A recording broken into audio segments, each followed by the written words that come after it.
ওরা যেন কালো টাকার বস্তাওয়ালারা আমার সাধারণ মানুষকে তারা যেন ওদের কাছে তারা যেন এই কালো টাকা নিয়ে তারা যেতে না পারে। এবার কালো টাকা দিয়ে ভোটকে কোনোভাবে প্রভাবিত করা যাবে না। কোথাও কোথাও হুমকি ভয়ভীতি দেখানো হচ্ছে। আমি পরিষ্কার করে বলতে চাই, কোনো মাস্তানি, কোনো গুন্ডামি, কোনো সন্ত্রাস ঢাকা 12 আসনে আমরা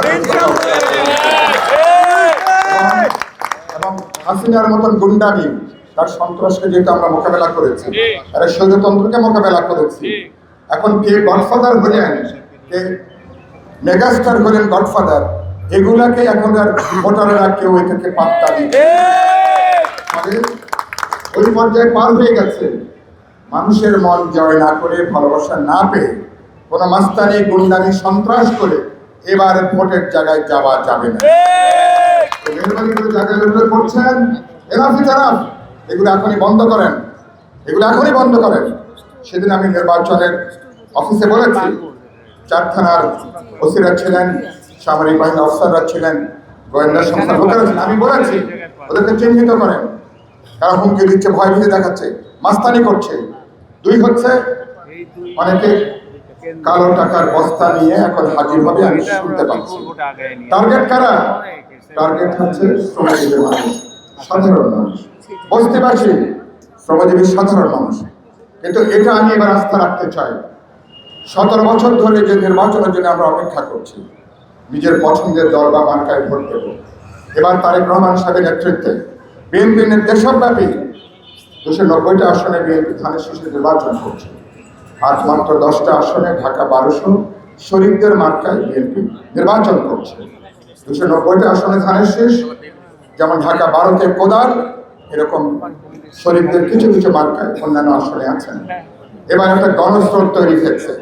তারেক রহমান সাহেব যেখানে যাচ্ছেন লক্ষ লক্ষ মানুষ, সেখানে জনস্রোতের মতো মানুষ, ফলে ভোটের একটা গণজোয়ার তৈরি হয়েছে। এবং আগামী কদিনে ঢাকা 12 আসন সহ দেশব্যাপী এই গণজোয়ারকে ভোটের গণসুনামিতে আমাদেরকে রাখেন। এবং এবার আমি বিশ্বাস করি, মানুষকে কোনো কালো টাকা দিয়ে মানুষের আত্মসম্মান কেউ এবার কিন্তু বিক্রি করবে না। কোনো কালো টাকার কাছে ভোটাররা এবার 5 বছরের জন্য ভোটাররা তাদেরকে আর জিম্মি রাখবে না। ঢাকা 12 70% উপরে শিক্ষিত মানুষ, এবার সচেতনভাবে ভোট প্রয়োগ করবেন। এটার জন্য তো 17 বছরের আমাদের লড়াই সংগ্রাম, এত গণ-অভ্যুত্থান, 2000 শহীদের জীবন। এই জন্য বলতে চাই, আইন শৃঙ্খলা রক্ষাকারী বাহিনীকে বস্তিগুলো পাহারা দেবেন, শিল্পাঞ্চলগুলো পাহারা দেবেন, শ্রমজীবী এলাকাগুলো পাহারা দেবেন। ওরা যেন কালো টাকার বস্তাওয়ালারা আমার সাধারণ মানুষকে তারা যেন ওদের কাছে তারা যেন এই কালো টাকা নিয়ে তারা যেতে না পারে।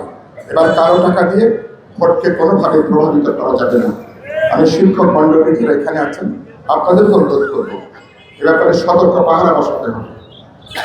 বিশেষ করে 12 তারিখের আগে 3 দিন, বিশেষ করে সন্ধ্যার পরে সব জায়গায় সতর্ক পাহারা বসাবেন।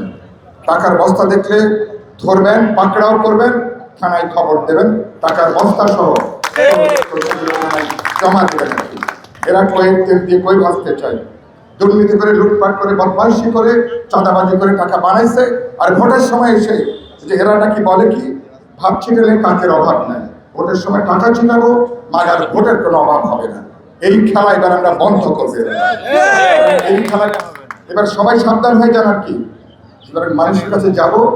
আমি 12 আসনে যেটা বলে কথা শেষ করতে চাই, আমি শুনে খুশি হয়েছি আমার কৃষিবিদ ভাইয়েরা, শিক্ষকরা, তারা একটা বুথ ইতিমধ্যে তারা এখানে তৈরি করেছেন বিশ্ববিদ্যালয়ে। আমি আগেও এখানে আমি 2বার এখানে এসেছি। আমার কন্যা ডক্টর মোশাররফ অতিথি হল, যে চট্টগ্রাম বিশ্ববিদ্যালয়ের অ্যানথ্রোপোলজির সহযোগী অধ্যাপক, ও নিজেও এখানে এসেছিল 1-2বার। সেখানে আপনাদের অনেকের সঙ্গে তার দেখা হয়েছে। তো আমি বলতে চাই যে আপনারা এখানে যে ভোট কেন্দ্রগুলো আছে, এজেন্টের কীভাবে পুলিং এজেন্টরা তাদেরকে করবেন, এত হিসাব নিকাশ করে তার তালিকাটা করে ফেলেন। এলাকার ভোটার হতে হবে, ন্যাশনাল আইডি কার্ড লাগবে, 2 কপি ছবি লাগবে। আর এখানে যে কটা ভোট কেন্দ্র আছে, যেসব স্কুলে বা কলেজে ভোট হবে, ভোট থেকে ভলান্টিয়ার হিসাবে 100, 200, 300 মানুষ ভোর 6টা থেকে নির্বাচনের ফলাফল আসা শেষ না হওয়া পর্যন্ত ভোট কেন্দ্রগুলো পাহারায় রাখতে হবে। আমরা যে ভোট দিলাম, আমার ভোটগুলো ঠিক মতো গণনা হচ্ছে কিনা। জয় পরাজয় থাকবে, প্রতিদ্বন্দ্বিতা থাকবে, কিন্তু আমরা কোনো ৯-৬ দেখতে চাই না, হয় ভোট কেন্দ্রের ভেতরে বা বাইরে। সুতরাং এই ব্যাপারটাও খুব যত্ন করে প্রতিটা ভোট কেন্দ্রকে পাহারা বসাতে হবে। ভোট দিয়ে